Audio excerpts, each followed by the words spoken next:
Hey guys, it's Meg and welcome back to my YouTube channel. Today I'm setting up my bullet journal for April, so let's just get into it.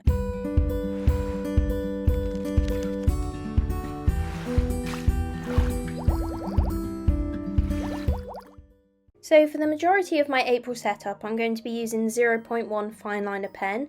This is because for this style I've gone with, it needs to be quite a fine and delicate pen because the drawings are quite small.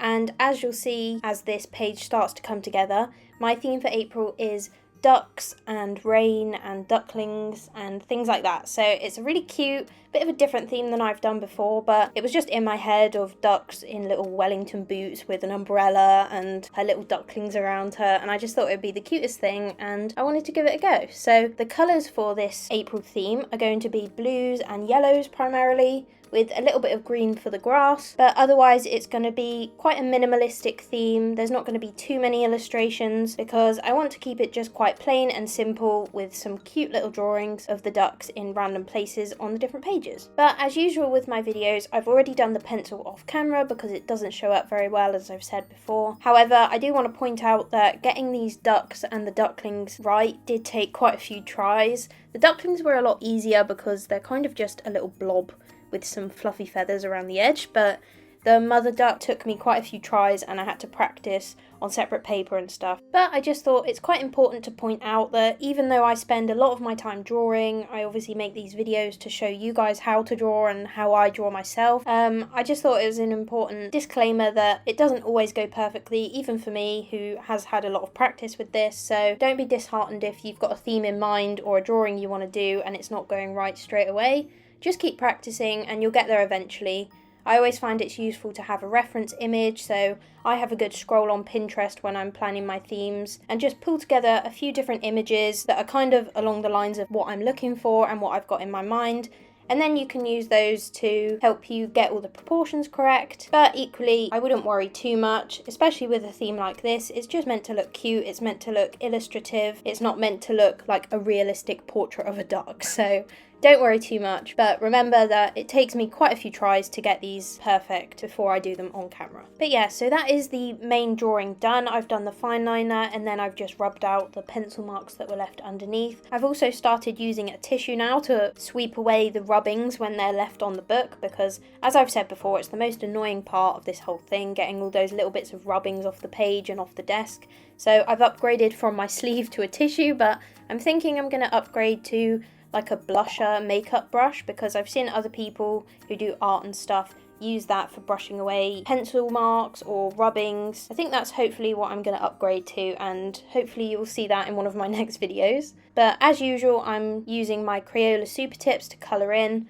But as I said, this is quite a minimalistic style theme, so I'm not going overboard with the colour. I'm trying to keep with just yellow and blue and then the tiny splash of green for the grass, but I didn't want to overload it because I could have had a really colourful umbrella, really colourful little Wellington boots on the duck, but I just wanted to stick with these few colours because, I don't know, it's just kind of what I had in mind. However, if you're making this spread at home and you want it to be really colourful, or you want to use different colours than I've used, then go ahead. And if you do that, please try and send it to me or let me know what you've gone with because I find it so interesting how you guys interpret these spreads. You can find me on Instagram at meg_notes if you want to DM me or tag me in your pictures.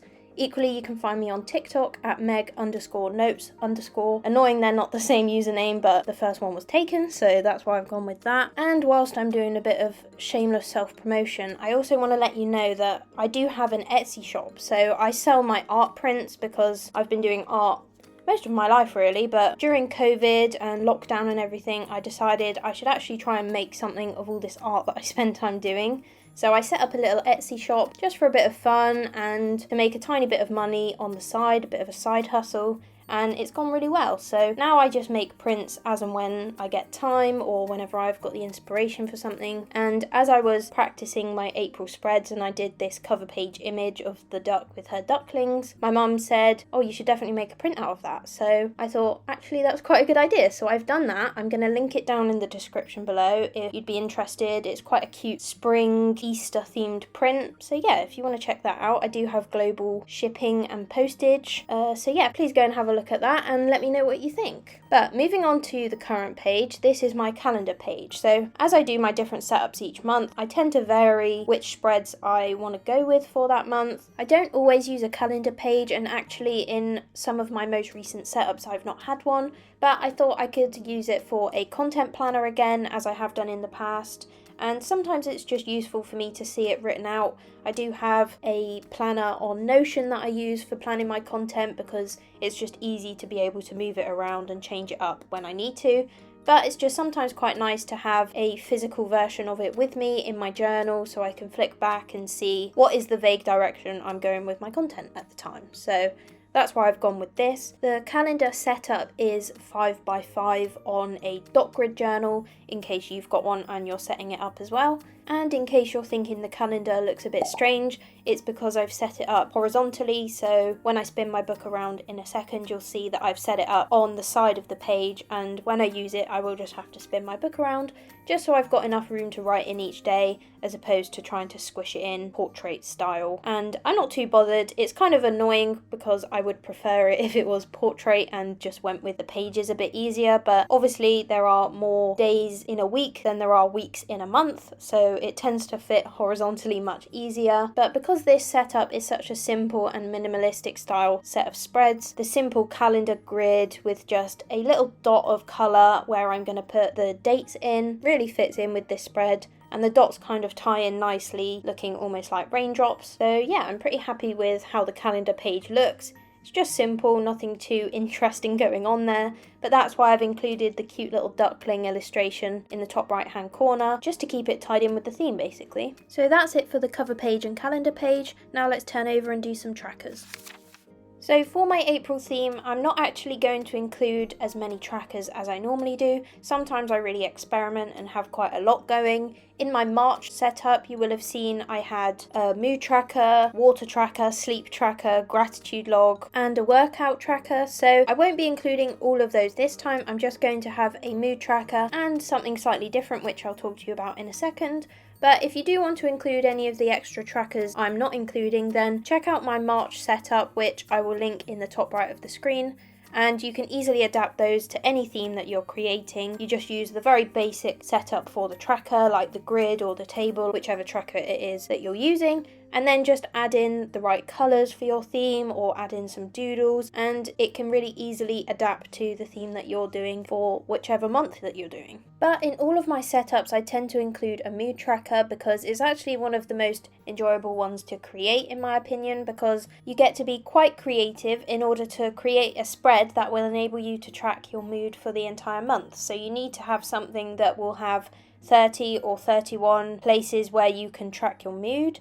So for my tracker, I've obviously created these raindrops that you can see, and that's to tie in nicely with my theme of the ducks and the umbrellas. So raindrops make sense because obviously if there's an umbrella, then it's going to be raining. It's sometimes difficult to work out what you can use as the tracker because depending on what your theme is, you might not have something that you can easily replicate 30 or 31 times depending on how many days are in that month. But that is kind of the fun of it, I think, trying to find something that will work and suit your theme. And obviously raindrops are a very easy shape to recreate over and over, so that's why I've chosen them for this. Would have been a lot more difficult if I was trying to create 30 ducks. So yeah, I would just advise picking something that's easy to replicate and a pretty simple shape, and as well something that is small enough that you can fit 30 or 31 of them in the page. With my mood trackers, because they are typically a bit more of a simple and sometimes a little bit more of a boring page, especially before they're coloured in, I try to include a small illustration somewhere on the page just to make sure it's really obviously tied with the theme. So for example here with the raindrops, if I didn't have the duck with the umbrella and the little puddle, the raindrops might just look a bit random and boring. So hopefully this just livens up the page and makes it a bit more fun to look at when I'm flipping through my spreads.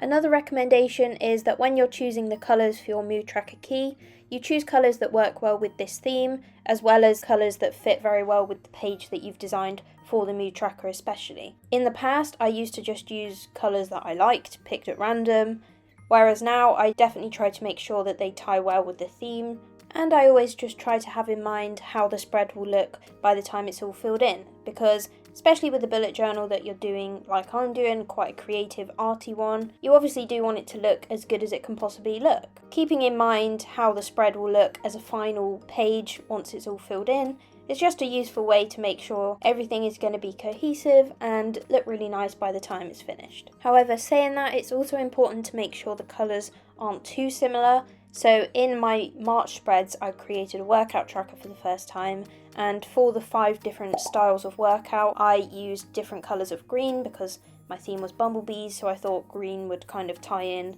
as an accent colour, kind of like leaves, naturey. And I chose 5 different colours of green, and some of them were just so similar I couldn't actually work out which one was which, and I was having to test them on some paper every time before I used them, and it was just a bit annoying. So this time I've tried to go with blues that are similar enough that they'll look good on the page as a whole, but they're different enough that I'm going to be able to tell apart which colour is for which mood. And now moving on to the page on the right, this is the last one in this setup and the last of the trackers that I'm creating.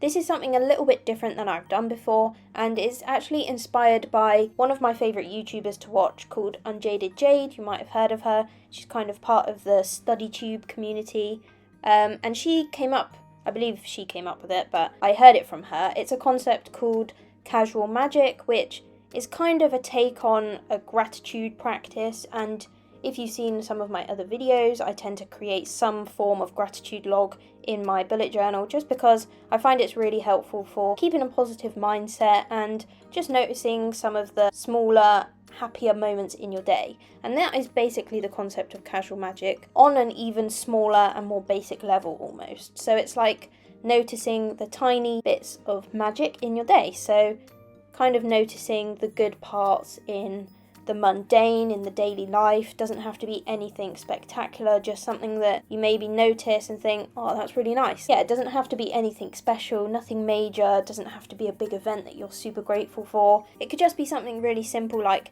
how nice your cup of tea tasted that morning, or the way the sun falls across your desk in the afternoon. Something like that, just something small, simple, that you just pick out in your day, one thing that is your casual magic of the day. So that is the basis of this spread, and I will make sure I film a bullet journal with me during April so you can see how I'm filling in these spreads and you can see my example of casual magic. But this spread is such an easy one to create, I would recommend everyone has some sort of gratitude log or 1 line a day, something like that in their journal for reflecting and a bit of positivity. It's just alternate colours, enough for 1 line per day of the month. So obviously here I've got 30 lines, each alternating between blue and yellow, which are my theme colours. And then I've got a title written across the top in some nice lettering. Then I'm just filling in some grass down at the bottom just to fill the gap and make sure it ties in overall with the theme. And I think this is a really good way to finish off, showing how you don't actually need to have one of your drawings based on your theme in every single page. This one, for example, there's no ducks on it, but you can tell that it's clearly part of this theme. So don't overcomplicate it, just make sure you've got pages in your bullet journal that work for you and serve the purpose you want them to. And there you go, that is my April setup all complete. I'm really happy with how cute the little ducks and ducklings theme turned out. Don't forget to like, comment, subscribe and hit the notification bell to be notified when I next upload, and I'll see you in the next one.